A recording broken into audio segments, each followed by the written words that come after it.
Welcome to the Liberty, Leadership, and Lies podcast. I'm your host, Larry Linton, and on this podcast, we'll be talking about, yep, you guessed it, liberty, leadership, and lies. More importantly, how the liberty, leadership, and lies apply to our government at the federal and state levels. So stand by as we kick off this episode.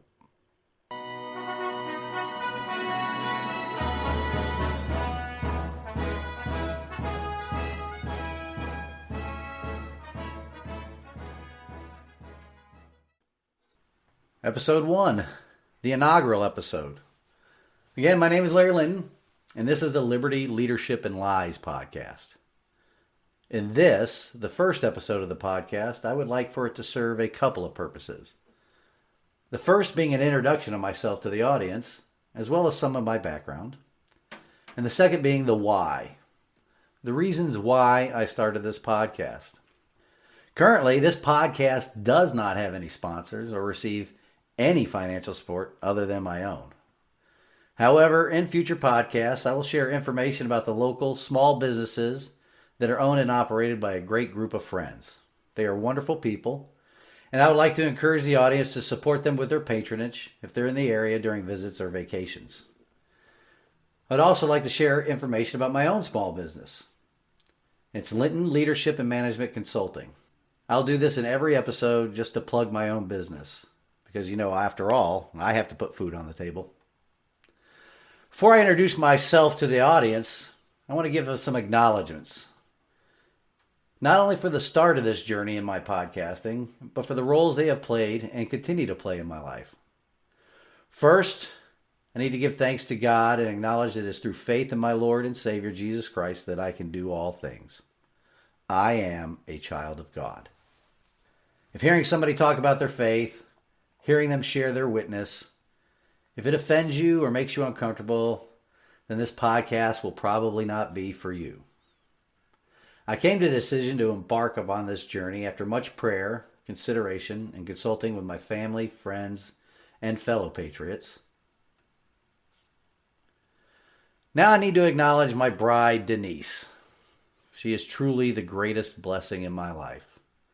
Not only is she my wife, she is also my best friend, as well as my northern star. Her steady hand has kept me firmly on course through rough and calm seas since the day we swore our vows to each other in front of our God and our families in Cocoa Beach, Florida, more than 2.5 decades ago. In fact, to celebrate 25 years of marriage, we recently renewed our vows at our wonderful church here in Sevierville.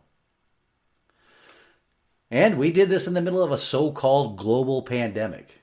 Not letting fear overcome our faith, not letting it overcome the celebration of our love for each other. We decide, Denise and I, each day to not allow living in fear drive us into a fear of living. Next, I'd like to acknowledge my beautiful, intelligent, and extremely talented daughter, Kaylee. She is the brains behind this new adventure in my life. She is the person that has, and continues to, guide and advise me in all facets of starting a podcast. From hardware and software to social media and marketing and everything in between. Please, don't try to hire away from me just yet. At least not until she has fully trained me in this stuff. I guess that college degree of hers will benefit me as well. Of course, I would not be the father and husband I am today without the influence of my dad, Phil. Even though he went home to be with our Lord in 2015, he still has an impact on me every day. Our story is much like that of the Brad Paisley song, He Didn't Have to Be. If you're not familiar with it, I'd encourage you to listen to the song because it tells a great story. It still brings a tear to my eyes every time I listen to it, as well as John Denver's Take Me Home, Country Roads, because my dad was a born and raised West Virginian. You see, Pop, Phil, is my stepdad, but he raised my brothers and I when we were incredibly young as if we were his own children. So I'd also like to give a shout out to all those step parents out there that are doing it right. Stepping up to raise their children in a loving and stable environment and providing great adult role models for their kids. God put the right man in my life to be the proper role model to teach me what it is to be a good dad and a husband. Oh, and before we go any further, I want to let you know that you will not catch me using the terms for gender identities or family roles that are being passed around in society, as well as in the halls of our government today. These terms, I feel, are mainly used to assuage the hate and anger of certain groups, or to push an agenda, or to try to shame others into thinking the same way as they do. That sounds very tolerant, doesn't it? I am not now, nor have I ever been, considered to be, or described as being, politically correct or woke. Trying to be either one of those is like trying to figure out which is the clean end of a dog turd to pick it up. It's disgusting no matter how you approach it. So I wanted to get that out of the way early. I will not try to make anybody more comfortable using made-up words or terms to avoid offending them. The time for being comfortable or unoffended is over if our country is to be saved. I also will not be defined by any entity on this planet. I refuse to be defined by agents of hate and discontent. I am already defined by my Creator. So some uncomfortable truths need to be told, and more importantly, understood. Continuing with some acknowledgements now, I have to say something about my mom, Kathy. She is one of the strongest women I know. She's in her mid-70s now and still working full-time. Living alone on the top of her mountain in western North Carolina, she can run circles around people half her age in the workforce. I keep telling her that she needs to retire, that she's only working to make friends and maintain socialization with people and paying taxes to do it. We will most assuredly talk more about taxes in future episodes, believe me. I think she passed along her Irish temperament and tenacity to me, as well as her work ethic, all of which I am grateful for. I hope I will accomplish as much as she has by the time I reach her age. I'd also like to acknowledge both of my brothers, Bill and Rob. Siblings are your first best friends, even though there are times we certainly did not act like it growing up. Even after becoming adults, I can tell you there were some tremendous fights. But now, as we are all in our 50s, I think we have mellowed with age and grown into appreciation and gratefulness of each other, as God intended for brothers to be.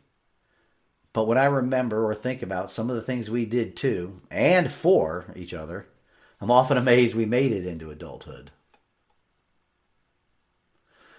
The things we did would make our parents go pale with shock and their hair stand on end if they only knew. We started out as young boys in a small town in Texas called San Angelo, and then moved to another small town in central New York called Cicero when we were teenagers, or as a preteen in Rob's case. We grew into adulthood there and each went our separate ways. The younger brother remains in central New York with his family. I'm sure he must love all that snow. Right, Rob? The oldest brother, Bill, he lives with his family in North Carolina. Then there's me. I settled here in East Tennessee with my bride. I am also extremely blessed that my daughter decided to move here from Phoenix, Arizona to set up roots as well. How awesome is it that your adult child's house is only a few minutes walk away? Now, there are the many friends and shipmates I met during my time in the Navy. There are too many to name them all, so I will not even try. There are some, though, that I would like to mention specifically that have really had an impact on me, both personally and professionally. Paul Kingsbury, who runs his own podcast and has helped me with this. Chuck Clark, Carlos Garone, Joe Birds, Monty Pyburn, Mike Welter, Samira McBride, and that's just to name a few. To me, these people are more than just shipmates or former shipmates. I consider them friends. As God's word in Proverbs 27:17 tells us, as iron sharpens iron, so a friend sharpens a friend. These friends sharpened me during my time in the Navy. They continue to sharpen me even today. They continue to sharpen me to not only be a better leader and continuing student of leadership, but to be a better human being. Also, I'd like to acknowledge my church home, Pathways Church of Sevierville, Tennessee. Especially the lead pastor there, Brent Freeman. Pastor Brent, along with the entire staff there, Pastors Pat, Mike, Matt, Keith, Tim, Tommy. as well as Scott, Becky, and many others, sharpened me as a Christian and helped me to put on the full armor of God every day. Pathways became my family's church home shortly after moving here, and I have never felt more at home with a church family than I do right now. Especially during this, air quotes, pandemic, Pathways continues to serve as a lifeboat of faith and worship for an increasingly dark, lost, and lonely world. They serve as a lifeboat not only for our local community, but many people of faith all over the country through advancements in technology such as virtual meetings and virtual sermons. Finally, I'd like to give a shout out to my church life group for our close fellowship developed over the course of our meetings. But not only for their fellowship, but also for being a sounding board for my ideas for a little more than a year now. And to one member in particular, Miss Vicky. Where would our life group be without Miss Vicky? She, outside of members of my immediate family, has been my biggest cheerleader, offering me constant encouragement to run for political office from the get-go. It always amazes me how God puts each of us in the right place at the right time. I find it really amazing how God puts the right people in the right place at the exact right time in the different seasons of our life. His timing is perfect. Later, when Kaylee has the website up and running to meet her high standards, I will share pictures from one of our life group meetings that served as her campaign kickoff event with posters, sunglasses, the whole kit and caboodle. And we're going to discuss more of that later on as one of the reasons for starting this podcast. Of course, there are many more people that I could acknowledge for their contributions in my life, but naming them all would probably take up numerous entire episodes of this podcast. And it wouldn't be called Liberty, Leadership, and Lies. It would be acknowledgement for helping Larry get to where he is. So now I'm going to give you a little bit of my background. As I mentioned in the acknowledgements, I spent most of my early childhood in San Angelo, Texas, and then moved to Cicero, New York with my family when I was a teenager. After a few years in Cicero, where I quickly learned that winter is not the same everywhere in the United States, especially in the snow belt of New York where they measure snow in feet, I decided to join the Navy to get out of town and away from all that snow. It was in early 1987 that I first enlisted in the Navy through their delayed entry program at the age of 17. I was a high school dropout at the time. I did not have many options. My only aspiration was to get away from the snow. For those of you in the audience old enough to remember, 1987 was the tail end of President Ronald Reagan's second term in office. It was the height of the Cold War and his buildup to a 600-ship Navy. 600 ships are a lot of ships. That meant the Navy needed a lot of sailors to take them to sea and maintain them. So the recruiters didn't have to be too picky in who they recruited. In fact, I think at that time, if you could fog a mirror, were not in jail, and had just a few working teeth in your head, you could join nearly every branch of the armed forces. The Air Force is always the exception to the rule, though. After all, you need to have a low golf handicap to attend their basic training. Just kidding. That's just some of the inter-service rivalry that always occurs when members of the armed forces talk about each other. But when push comes to shove and there is a common enemy, we unite to defend our country. So off I went. I boarded that plane for Great Lakes, Illinois, and reported for basic training less than 2 weeks after I turned 18. I initially joined with the intention of serving 4 years, getting my GI Bill, getting out, and going to college. Well, plans changed. What is that old saying? If you want to hear God laugh, you tell him your plans. And those plans kept changing too. It went from 4 years to 6 years to 10 years to 20 years and retire to 26 years until I, with some extremely strong encouragement from Denise, because at this time she was tired with my numerous deployments and constant travel, we finally decided that 30 years was exactly long enough. During those 30 years, I was fortunate enough to see duty on 3 ballistic missile submarines, 3 fast attack submarines, 3 auxiliary ships, a guided missile cruiser, and various shore stations before finally retiring in 2017. During that time, I learned from a lot of leaders, both good and bad. I took the lessons from the good ones and tried to emulate them and learned how not to lead from the bad leaders.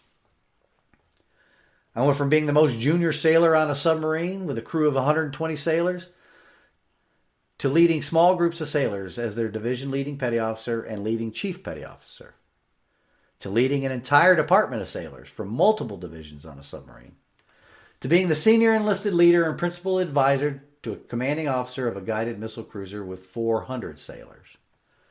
And finally, to leading a team of senior enlisted sailors and providing leadership training to thousands of sailors around the globe and being a mentor to hundreds of command senior enlisted leaders across the Navy. From humble beginnings to the humbling experience of being selected to lead hundreds of sailors at a single command, to finishing out a career being a mentor to hundreds of command master chiefs around the Navy. My entire career was an exciting ride and a never-ending learning experience. After I was piped ashore for the final time, I moved to the great state of Tennessee in July 2017 and settled into what ended up being the semi-retired life. I say semi-retired because I did not stay fully retired after trying it out for a few months. I got bored with being retired full-time and returned to the workforce in March of 2018. It was then that I started up my own company where I provide leadership and human performance consulting and coaching to companies, both large and small, on methods to improve the leadership culture in their organizations. Here's my plug. If you are interested in exploring ways to improve your company's team performance or culture, you can reach me by sending an email to larry@libertyleadershipandlies.com. A significant discount will be offered to any Sevier County, Tennessee businesses. Again, that is larry@libertyleadershipandlies.com. That's all one word, no spaces or punctuation in Liberty, Leadership, and Lies. It is surely a blessing that I get to continue using my God-given talents and the leadership skills I learned and developed over my 30-year career in the Navy to help organizations and their people become better leaders. So here we are now, 30 years in the Navy and 3 years in the private sector. Now, on to the reasons for starting this podcast and giving it the title of Liberty, Leadership, and Lies. You may ask yourself, what do those topics have to do with each other? We'll get to that as I describe my reasoning behind starting this podcast. I have seen what our country has been going through the past 3.5 years, and it both saddens and appalls me. I do have to say that it didn't just start with my retirement, but my eyes have been really opened since 2017. I believe that it has become much more noticeable now because, in my opinion, active duty service members are somewhat insulated from the hate and vitriol that has permeated nearly every aspect of our society today. After all, and again, this is my opinion only, and it's based upon my personal experience over the course of 30 years, the problems we see in print media headlines and screeched about by talking heads on cable television news and pundits all over the internet, they just don't seem to be quite as important as possibly being sent to some combat zone on the other side of the planet to possibly return home in a coffin under the flag of our nation, or to deploying for months on end away from their families and loved ones. Our families, who are left on the piers and tarmacs all over these great United States of America, are left to handle all alone whatever emergency comes up while we are fulfilling our oath and obligation to the Constitution. So it really saddens me that we have groups of people or certain segments of our country that appear to be angry all the time and about all the wrong things. And this is why I believe that many veterans do not want to seek elected office after their time in uniform is over. While on active duty, our enemy is clearly defined. There are rules, regulations, and procedures we follow. We don't see the world from the lens of political correctness, nor do we see our fellow service members as any ethnic group or race or color of their skin. We see each other as brothers and sisters in arms, upholding our solemn oath to the Constitution of the United States of America. When we no longer wear the cloth of our nation and our eyes are truly open to the nastiness of politics, we, more often than not, decide that we do not want any part of that. We figure that we already did our time getting sweaty, dirty, and bloody for our country. Because in the political arena, there are no clearly defined enemies. In the political arena, there are no clearly defined rules of engagement, other than there are no rules. The enemy today is whatever or whoever our politicians and media tell us the enemy is. I believe our country loses access to a lot of talented and dedicated patriots because of the dirtiness, dishonesty, and dishonor of politics.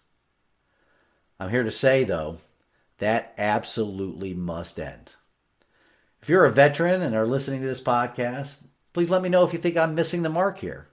If I am, or if I'm not missing the mark, let me know by sending me an email. Again, I can be reached at larry@libertyleadershipandlies.com. That is larry@libertyleadershipandlies.com. All word, no spaces or punctuation in Liberty, Leadership, and Lies. If you're a veteran, what are the reasons you decided to not get involved in politics? Or even if you're not a veteran, what are the reasons you decide not to get involved? Also, for the veterans in the audience, what barriers do you see that prevent you from becoming involved in politics? If it is financial, maybe these words from a newly found patriot friend of mine could encourage you. When a politician from any political party tells you that politics is a rich person's game, you can reply to them, I am not rich and I do not play games. That certainly applies to me. How about you? I'm also here to say, patriots, veterans, our oaths do not expire. Please don't get me wrong here. I'm not saying that you must be a veteran to be a patriot. A patriot is anybody that loves this country, loves our Constitution, and wants to see the United States of America restored to our founding principles. Political gamesmanship at the expense of our liberty must be ended. While I believe there are plenty of reasons for people in this country to be angry, it is my opinion that many different segments of our population are angry or upset with the completely wrong things. And for the most part, it's because they are being told to be angry about certain things in order to distract them from the real problems that our country has. People are being stirred to anger, being stirred to hate this country, being stirred to hate their neighbors, being stirred to hate their fellow Americans, being stirred to hate them because somebody has told them to hate people with a different color of skin, or hate themselves because of the color of their own skin, hate people because of their faith, hate people because somehow they are responsible for some of the dark periods in our country's past. How much sense does that make? And I believe that this is happening for a purpose, too. It also appalls me that we have people, completely misguided in my opinion, that are bent on tearing down the history, institutions, human societal norms, and culture of this, the greatest country on earth.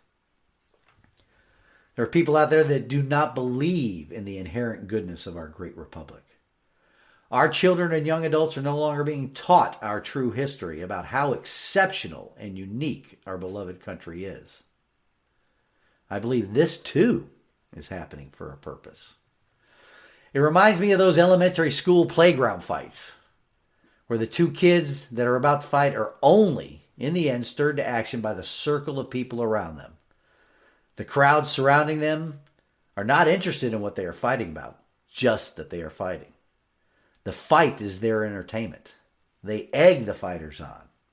It's all bread and circuses. So the meat of the reasoning behind starting this podcast is this. 1, our freedoms, our liberties, as American citizens are disappearing. 2, our elected representatives no longer serve their constituents as true servant leaders are called to do.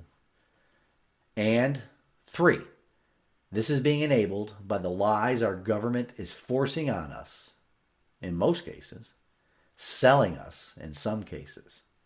When I say selling, it means people are willingly buying those ideas. They are willingly buying those lies because their lives are empty.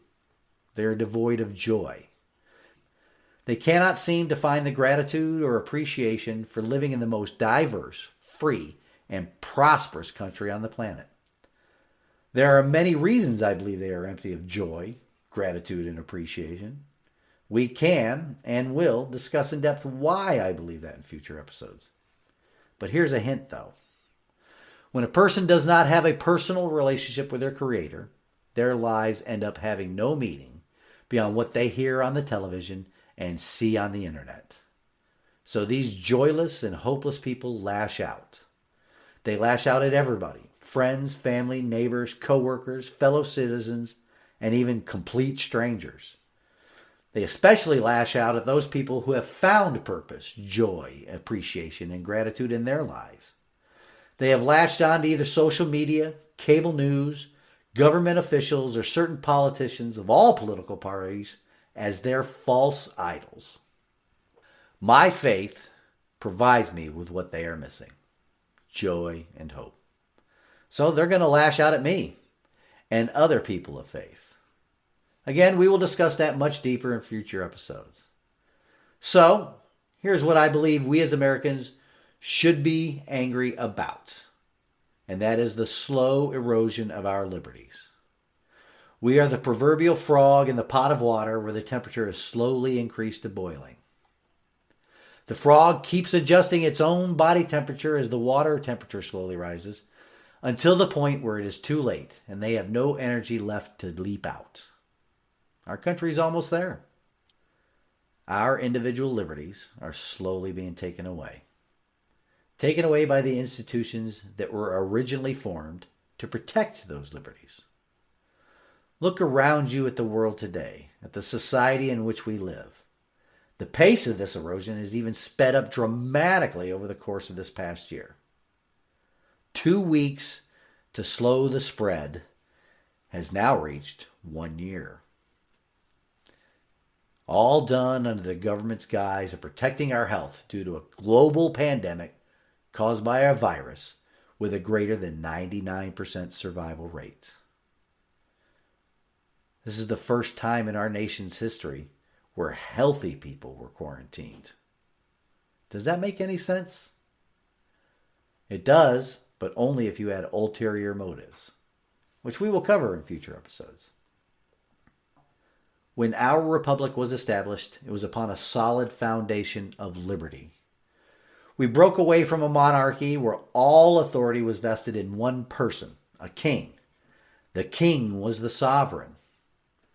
And our founding fathers fought for, established, and passed down to us a form of government based upon the citizen sovereign. The opening sentence to our form of government's founding document, the law of the land, the Constitution of the United States of America, states where authority is vested. It is in we, the people. We instituted a government of, for, and by the people. They did this to protect our unalienable rights of life, liberty, and the pursuit of happiness. Rights granted to us by our Creator. So, the main reason I started this podcast is because I believe that I am called to serve my country again. I am called to serve my fellow Americans again. I am called to defend liberty again. I am called once again to defend the Constitution of the United States of America against all enemies, foreign and domestic. I now realize that the oath I swore as a dumb 17-year-old kid in central New York in the late 1980s is an oath that never really expires. I love my country and the Judeo-Christian principles upon which it was founded. I want my child, my future grandchildren, my future great-grandchildren, and all of my descendants to continue to have the privilege of living in the greatest country on the face of the earth. I've dedicated my entire adult life to the defense of liberty and our Constitution, and I will continue that defense. I believe that to continue my service and fealty to the Constitution, I need to be a voice to my fellow citizens to help inspire them to throw off the yoke of voter apathy that has got us to this point in our great republic's history. Also, if needed, to seek elected office in the future so that I can provide true servant leadership for the constituents that send me to represent their interests. The constituent is the only special interest elected officials should be serving. To ensure our liberties are protected, safeguarded, and especially by the institutions created to protect them. To be the example of the servant leader our founding fathers envisioned to serve our citizens as their elected representatives.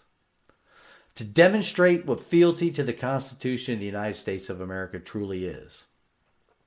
To that end, in future episodes, we will dive into the topic of liberty from our republic's founding until today and what is needed to restore our liberty to our citizens. We will also dive into the topic of, or field of, leadership. I am a lifelong student of leadership and hope to share this passion with you. Also, together, we will, with a united voice, let our elected representatives know that we demand true servant leadership from them. Additionally, we will talk about the lies our elected representatives tell us to advance their interests, not our interests. Let's not forget the media and the role they play, that of the school playground group of kids that are egging each other's on to fight. These lies can mostly be found in legislation, but they are also sprinkled in with the news headlines as well and reported as truth. As you think about the topics I mentioned and have a suggestion for me to include in the show, please don't hesitate to send it to me. Again, I can be reached at Larry@libertyleadershipandlies.com. Larry@libertyleadershipandlies.com. All one word, no spaces or punctuation, and Liberty, Leadership, and Lies. I'm also open to any constructive criticism you can offer. I am a retired Command Master Chief. When I go to work, I usually don't bring my feelings. I brought one to work one time. It was stepped on, so I no longer bring my feelings to work, so you're not going to hurt my feelings. Additionally, I'm interested in hearing from the audience about their examples of overreach of government, the encroachment of their civil liberties, the lies our government has told them, and also about any inspirational leaders they know or know about. Please share them with me as well. My team, which is honestly just Kaylee and I at this point, will see this podcast expand to social media and a website here in the near future. Also, in future episodes, I hope to have guests on the podcast. Guests that will help inform the audience on the topics of liberty, leadership, and lies based upon their experiences and from their points of view, so you're not just getting my point of view. These guests will be from all levels of society. Business owners, pastors, and the rare current elected representative that genuinely wants to restore our great republic to its founding principles. I must tell you, I'm both nervous and excited about this new journey. As I stated earlier, my entire adult life has been about service to my country. I must apologize, though, that it took this long to realize that it did not end with me putting away my uniform. This service is a passion of mine, and I hope to share that with enough people so that together we can reclaim the citizen sovereign from the grips of our state and federal governments. So, in recapping this inaugural episode, I acknowledge the people in my life that have contributed to me being in this position. Again, if you are one of those people that helped get me to where I am today, my heartfelt gratitude goes out to you. I also provided you with a bit of my background and life experiences. We can get into more of my background in future episodes if you want. We called that swapping sea stories when I was in the Navy, and I'm happy to share those with you. Usually, being an old submariner, most of my sea stories start with, like other submariners, hey, I knew this A-ganger once. It's about 80% of them start that way. You must realize, though, that when I'm sharing these stories, the names will be changed to protect the innocent. Then I gave you the why. Why I'm starting this podcast. Again, it is because I feel that I'm called to serve my country. I hope you enjoyed listening to this episode as much as I enjoyed recording it. I hope this episode has piqued your interest or whetted your appetite for more. I truly hope that each of you find it interesting enough that you will share it with your family, friends, coworkers, and neighbors. Please, please remember that if it is the only thing you remember about this podcast, it is only through the collective action of every voting age legal citizen in our great country that we can restore our republic to be the bastion of freedom it was designed to be that shining city on the hill, to be the example of and beacon for freedom for the entire world. Now is the time to wake up and take back our country. People will try to twist that phrase, call take back our country some type of dog whistle. But I'm here to tell you that phrase, take back our country, is not to be mistaken for anything other than take back our country and restore it to the founding principles of individual liberty, individual responsibility, and the individual citizen as the sovereign in our form of government. Take back our country by getting rid of the voter apathy that has enabled our elected representatives to no longer consider we the people as the citizen sovereign, but instead now view us as subjects. Take back our country by reminding every voting age citizen of their responsibility in maintaining our constitutional republic. A government that is of, for, and by the people. Take back our country by holding our elected representatives accountable to uphold their oaths to the Constitution of the United States of America.